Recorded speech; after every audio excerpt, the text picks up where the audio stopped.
All right, tonight I'm going to talk about one of my favorite hobbies. And no, it's not collecting pouches, it is fishing. So I have here in front of me what I think is the ultimate storage options for spinner baits, for hard baits, and also for soft plastics. Now I do have one other box I don't have in here, but I'll explain what I do because I still prescribe to, even though these have the water wicking stuff, and I tend not to put hard baits and spinner baits back in the main box until they're dry. So what I do is I've got the big Plano Hydro Flo spinner box that I'll throw crankbaits and spinner baits in to allow them to dry, because I have a 16-foot aluminum boat, so I don't want stuff. I don't have a lot of room to have stuff laying around in the boat. In one of my selections here, you'll see why, because I don't have waterproof underdeck storage, and the underdeck storage I have is the rod locker, which is quite small, and then the front upper is really not that big either, so I can fit a couple. I think I have 4 ammo boxes that I think I've done a video on that in the past, that I put like swim baits and stuff in that go under the deck. So what I will start out with is this. I've tried all kinds of boxes over the past 20-30 years, and this Plano 4700 box is the best. And to be honest, I know there's this whole debate about, will plastics last out of the bag? Do they need to be in the bag? Do they need to be all oily? Some of these baits in here, especially like those sluggos right there, I've had those probably 20 years and they're super dry. In fact, like the drop shot worms there, big bite, robo worm, they like to have a lot of juice, a lot of oil on their baits. And what do? Honestly, I take them, put them, fill up the sink with water, soak the baits, get the oil off them, dry them off, and put them on, because the oil just, to me, makes a mess. Gets on your hands, gets on your fishing pole, on your reel, and makes everything slippery. To me, it's just pointless.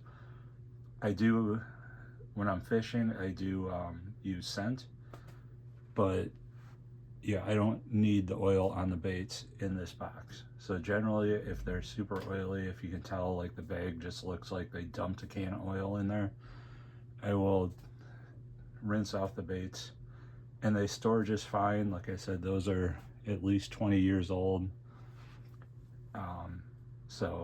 And also, if you got baits laying around that are 20 years old, they either sucked or you forgot about them.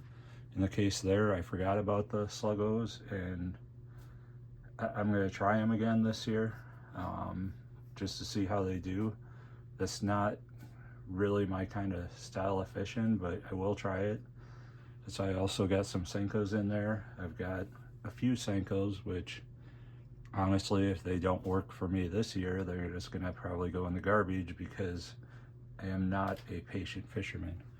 But what I do love about this box is, one, you can put light colors together, and when you open it up, like when you go in your bag, you got a bag of plastics, either in a gallon size bag, a Plano bag, or those speed bag type things.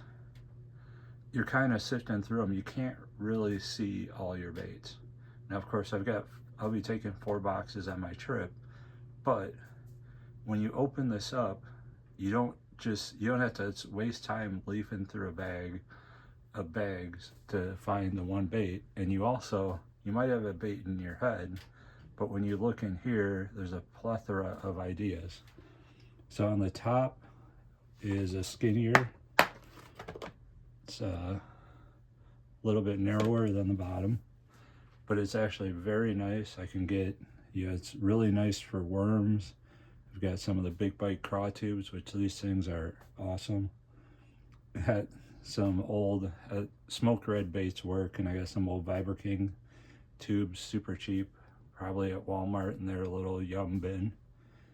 And craw bugs work awesome on the river. I'm gonna give those a go.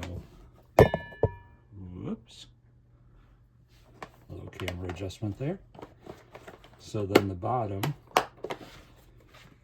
which is definitely, it's all probably about the depth of a standard 3700. So again, in here, basically what I do is I'll load these out. As you can see, I got a bunch of watermelon covered baits. I got a Netbait C-Mac, a Zoom Magnum Monster, some Zoom 4-inch lizards, and then some old Yum doozy tubes. Probably I fish those weightless as kind of a jerk bait because they're that super long, like 6-inch long tube. See how they work. Got some slider motor oil stuff mixed together, a bunch of clear-ish colors of the twitch tail. I don't drop shot a lot, but the reason I appear to have a lot of drop shot baits is because drop shot baits work awesome on a Ned rig. I do drop shot fish, just not a lot. But yeah, you can see you can get you can just get a ton of stuff in here, and when you're out on the water, oh, and there's some swim Senkos. Those things are the bomb. But they're more actively fished than a Senko, and I usually fish them on a slider head. But yeah, this gives you tons of options. I obviously got a slot I got to fill up, but no, this gives you tons of options when you open it up and you're kind of not knowing what you can want to feed the fish, and you can see them quick and grab them quick. And I've used these for, a lot of these boxes are, gosh, 10, 15 plus years old. So this is a new one. I did have the Flambeau kind of like longer, skinnier, taller boxes.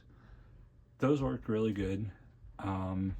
But I wasn't gonna get rid of it, but these 3700 size jig boxes, which I hear the 3600 is even worse, they just bend the weed guard. They're pretty much useless as a jig box.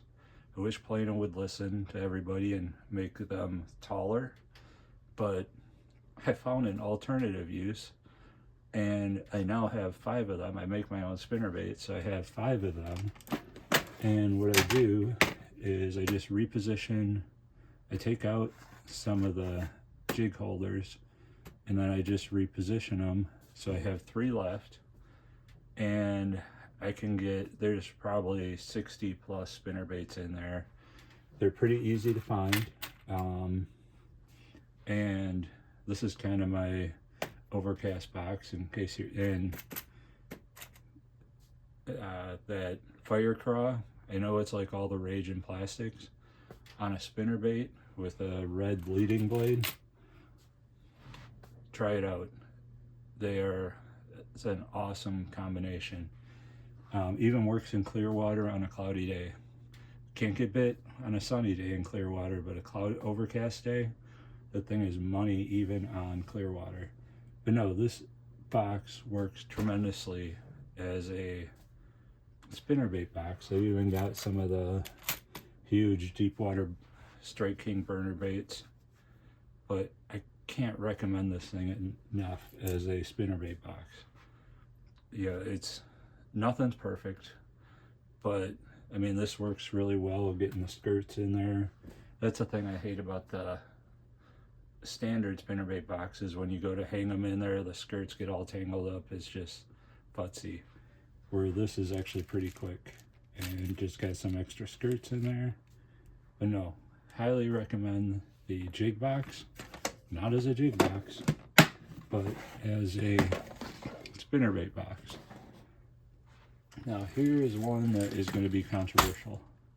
So because I've got this small boat, I'm going to do a video of it when I'm out fishing on a trip, but with the small boat, I don't have dry storage. And crankbaits, you know, it's like, what do you do? So basically I got just a standard crate, and it fits perfectly in a spot in my boat when I had a buddy at work make me a piece of metal that I then put a handle on. So I've got actually a lid, made a lid for the crate. So I went with the Hydro Flo boxes, and these things do work great. They're not, I know these things, you run the risk of having the hooks pop through. Now I do have a couple of spoons in here that may get me, we'll see. But most of the baits, actually 99% of my baits in here, I do the rubber band trick, the little rubber band hair bands, super cheap, and it works great. I've been doing this for a couple years and have had no issues, no cuts or no pokes from the hooks when I'm in the boat. But yeah, I've also got 4 boxes of cranks, and then on top of that I got a shoebox full with, so these are my official pack, the shoebox with holes drilled in it. I couldn't help myself, I threw in a bunch more baits. But yeah, these are probably over 30 years of fishing out of a small boat where I don't have under deck storage. These work great. I still, whether you have under deck storage or not, I still prefer this method over the bags. Now I know I won't convince everybody, but boxing your plastic works so much easier than the bags, just easier to keep them straight and just so much better. And then I'll leave you with one nice little tip here. This little bait, it's a shallow flicker shed 7, the 5 also works. This thing for largemouth is one heck of a crankbait. We've had luck with it early summer, late spring, early summer for bass, and father-in-law actually used it during the summer and caught a bunch of bass on it as well. That is one awesome, very cheap bait. It's a light bait, so it's not going to cast very far, but that bait is money. Caught a ton of fish on that, so definitely be on the lookout for one of those and give it a try. It's like $5-6 if you can find them on sale, even cheaper. But yeah, great bait. Berkeley has a winner there that probably not a lot of people know about. So yeah, probably none of these are really all that controversial other than this one, but highly recommend all 3 of these boxes. They're pretty much, I mean, Plano makes great boxes, Flambeau makes great boxes, you pretty much can't go wrong. But yeah, this boy, that thing, I pretty much, that's all I got left for plastic boxes. So yeah, hope you enjoyed and hope you learned something, and have a great one.